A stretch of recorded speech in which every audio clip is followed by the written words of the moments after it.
Yan. Nakatapat na sa akin yan. Kumbaga, aside sa heater na yan, yung portable heater na yan, meron pa kaming centralized heater dito sa apartment. So, talagang hindi enough. Malamig na malamig talaga.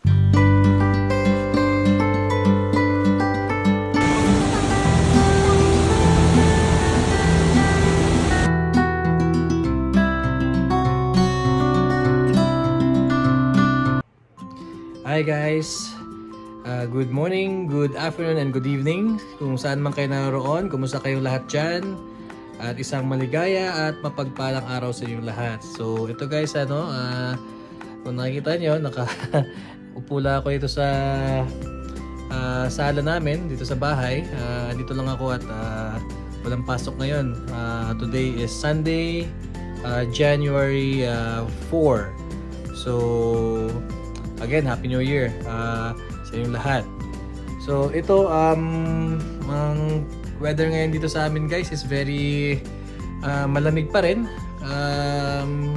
Nakikita nyo, balot na ako, ano? So may jacket na ako at nakakumot pa ako dito sa sala.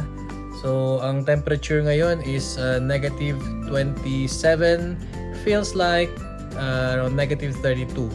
So kung makikita nyo guys, ayun, nag-i-snow pa rin, walang katapusang snow.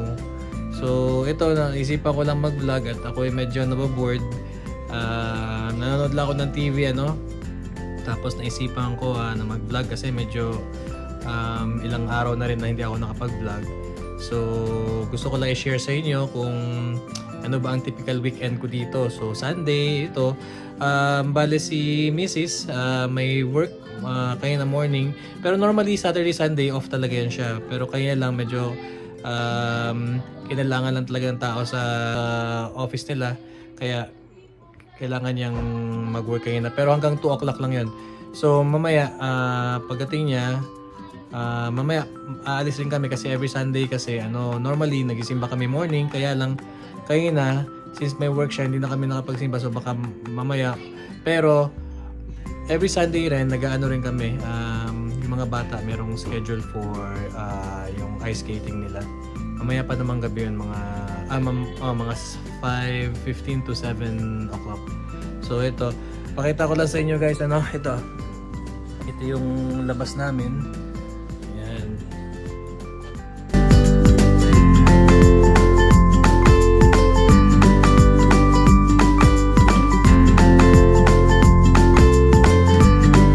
So yan guys, kung makikita nyo yung snow, medyo na yung snow dyan, medyo malapit na, sobrang siguro mga 5 inches na lang siguro lalampas na yan dito sa flooring namin,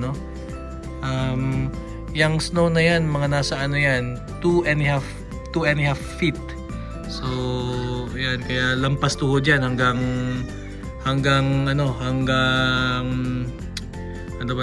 hita. So ayan, nag-snow yan, nag-snow pa rin hanggang ngayon. Hindi makita yung snow sa phone, pero actually ayan, lakas ng snow. Hindi ko alam bakit parang hindi nakikita yung snow. Ayan, meron siyang snow, medyo pino nga lang. So ayun guys, ayan, ganyan ang typical na na weather sa amin everyday, kaya sobrang lamig talaga. At hindi kaya ito may mga itong heater nga itong heater ko, ito yan na nga yan, nakatapat na sa akin. Yan. Nakatapat na sa akin yan. Kumbaga, aside sa heater na yan, yung portable heater na yan, meron pa kaming centralized heater dito sa apartment. So talagang hindi enough. Malamig na malamig talaga. Kaya yun guys, so kamusta naman yung New Year nyo at yung mga nakaraang holidays natin, Kami naman dito is simple lang, hindi naman kami masyadong talagang bonggang-bonggang celebration, normal lang, kami lang family, 4, and then simpleng handa lang. Ayun.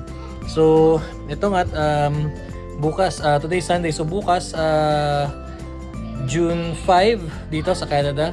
So ito at back to regular work days na tayo, kasi itong past 2 weeks maraming holidays. So yung Pasko, tapos last week itong this week, nakaraan lang, New Year. And next week, which is tomorrow, starting tomorrow, ayun, balik tayo. Balik regular Monday to Friday na talaga straight na work, ano.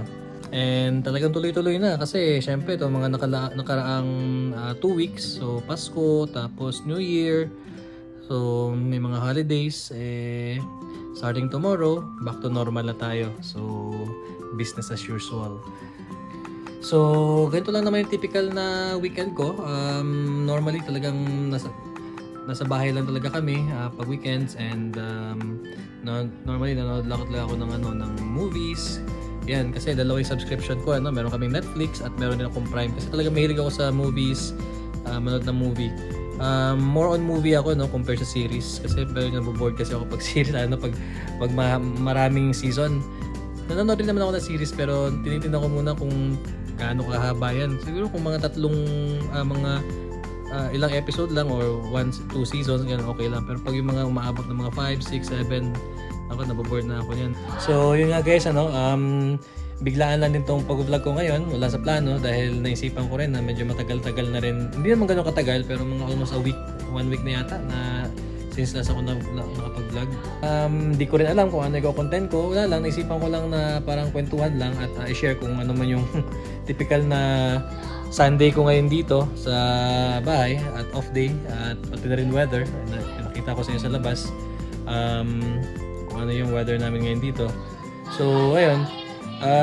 Actually, hindi pa talaga ako ganun kagaling mag-isip ng mga content, guys, So, kung meron man kayong suggestion, tama pala sa mga nakapanood dito. So, alam naman niyo lahat, or yung mga nakasubaybay na, or yung mga katiting na subscriber ko na napakabago pa lang nitong channel ko. So, kung meron kayong mga gustong i-suggest, please, ma-appreciate ko talaga ng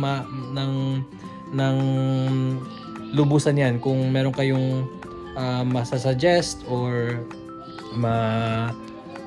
i-share sa akin kung ano man yung mga gusto nyong i-content ko here sa Canada, lalo na sa lugar namin. Again guys, itong lugar namin is nasa Northern BC, parating malamig, parating may snow, parating sobrang severe ng winter weather dito. So kung meron kayong gustong itanong at gusto nyong i-advise, please i-comment nyo lang po. Ayun, so sana maging mas creative sa maging content ko in the coming vlogs, and sa tulong niyo na rin kung meron kayong may isa-suggest or ma-i-advise sa akin. So siguro yun na lang muna, hanggang dito na lang muna, kasi dahil naman ako masyadong ganap ngayon, and ito ang gagawin ko lang ngayon is hihintayin ko lang na mag-alas 5 PM, and pupunta kami dun sa skating session ng mga bata. Mag-skate sila mamaya, and after nun uuwi, dinner, and prepare na for tomorrow sa trabaho. So yun lang guys, so sana lahat kayo dyan ay nasa mabuting kalagayan, at sana patuloy nyo pa rin subaybayan itong channel ko, at kung sa mga bagong makapanood nito, please don't forget to like, share, and subscribe to my channel para updated kayo kung ano pa yung mga future vlogs ko, and please don't forget to comment kung may mga suggestions kayo or advice. Thank you, and mabuhay po kayo lahat.